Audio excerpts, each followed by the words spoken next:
Hi friends, ఈరోజు మనం 11th afternoon సెక్షన్లో జరిగిన క్వశ్చన్స్ ఎక్స్ప్లెయిన్ చేసుకుందాము. క్వశ్చన్స్ చాలా బాగున్నాయండి, అంటే ఈజీగా కాకుండా మోడరేట్గా ఉన్నాయి. ఒకసారి ఈ క్వశ్చన్స్ ఎక్స్ప్లెయిన్ చేసుకుందాము. A0HI ఇందులో ఏకైక సౌష్ఠవ రేఖ కలిగి ఉన్నది. సౌష్ఠవ రేఖ అంటే తెలుసు కదా, ఇప్పుడు ఏ ఉంది, ఏకి ఒకటే సౌష్ఠవ రేఖ గీయచ్చు, గీస్తే అటు ఇటు సేమ్ ఉంటాయి. ఇప్పుడు 0 ఉంది, 0కు అనేక సౌష్ఠవ రేఖలు గీయచ్చు. హెచ్కి 2 సౌష్ఠవ రేఖలు గీయచ్చు, ఈ అడ్డంగా ఒకటి గీయచ్చు, నిలువులో ఒకటి గీయచ్చు అన్నట్టు.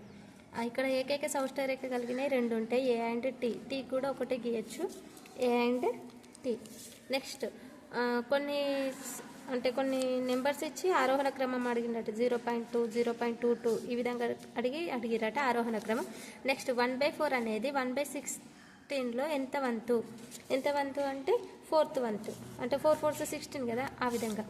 చతురస్రం చుట్టుకొలత రెట్టింపు వైశాల్యం ఎన్ని రెట్లు అవుతుంది? చతురస్రం యొక్క చుట్టుకొలత రెట్టింపు అయితే దాని వైశాల్యం ఎన్ని రెట్లు అవుతుంది అంటే 4 రెట్లు అవుతుందండి.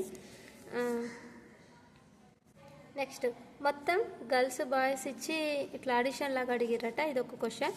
నెక్స్ట్ ఇక్కడ 4 4 ఎన్ని 4లు ఉన్నాయండి, 6 7 8 4s ఉన్నాయి. దీన్ని 14తో డివైడ్ చేస్తే ఎంత వస్తుంది? దీన్ని ఫస్ట్ 2 డివైడ్గా చేసుకోవాలి.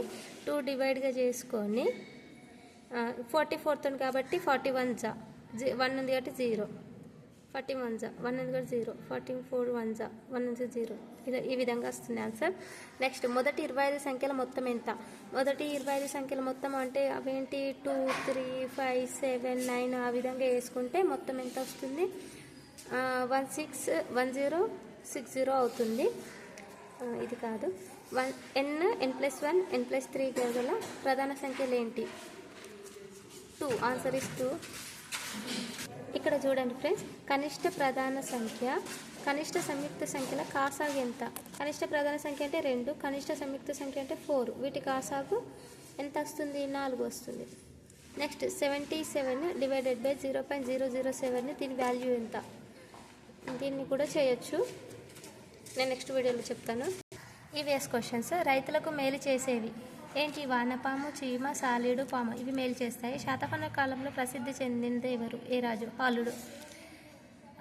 హలుడు గాథా సప్తశతి రాశాడు, తెలుసు కదా. గణతంత్ర రాజ్యం, మన భారతదేశం గణతంత్ర రాజ్యమే. లార్వా దశలో బాగా తిని తర్వాత దశలో తినకుండా ఉండేది క్రేన్ ప్లే. నయంకర విధానం ప్రవేశపెట్టింది రుద్రమదేవి, ప్రతాపరుద్రుడు. 3 నదులకు సంబంధించేది ఇచ్చిరట, ఉత్తర సమాధానం. నీటిలో కరిగే విటమిన్లు B అండ్ C, కొవ్వులో కరిగేటి ADEK.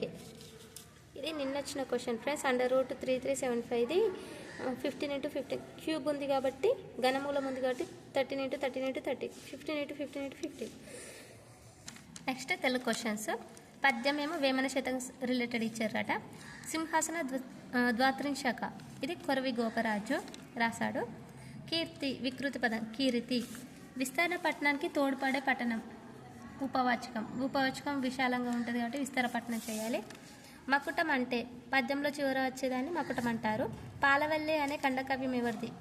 పల్ల దుర్గయ్యకి సంబంధించి మొన్నేమో ఉస్మానియా యూనివర్సిటీ నుండి తెలుగు పట్ట పొందింది అని వచ్చింది. మళ్ళీ నిన్ననేమో గంగిరెద్దుకు సంబంధించి క్వశ్చన్ ఇచ్చింది. గంగిరెద్దు రచన ఎవరిది? పల్లదుర్గయ్య. పాలవెల్లి, గంగిరెద్దు, ఉస్మానియా 3 క్వశ్చన్స్ వచ్చాయి పల్లదుర్గయ్య గురించి. రంగమెక్కుడు ఏ పండుగ? బోనాలు. కలత్రం, సతీ, భార్య పర్యాపదాలు అడిగారట. మౌన ఇప్పుడే చెప్పాను. సాధు నానర్తలు అడిగారట. అతడు అందగాడు, ఇందులో ఏంటి? అతడు అడ్నగాడు. క్రియ లేదు అంటే క్రియరహిత వాక్యం. అనుజుడు అంటే తమ్ముడు. ఒక హల్లుకు అదే హల్లు చేరితే దాన్ని ఏమంటారు? ద్విత్వం అంటారు. నేడు ఇక్కడ, నేడు ప్లస్ ఇక్కడ. అన్న అనేది అనునాసికాలు. మాకు కూడా అనునాసికాల క్వశ్చన్ ఇచ్చింది 8th షిఫ్ట్లో. అంటే అన్ని ఇచ్చారు, నా అన్న మా ఇచ్చి ఇవేంటి అంటారు అనునాసికాలు. తెలంగాణ వీర మహిళ ఎవరు? చిట్యాల ఐలమ్మ. ఆప్షన్లో సరోజిని నాయుడు, వారు వీరు వచ్చిరట.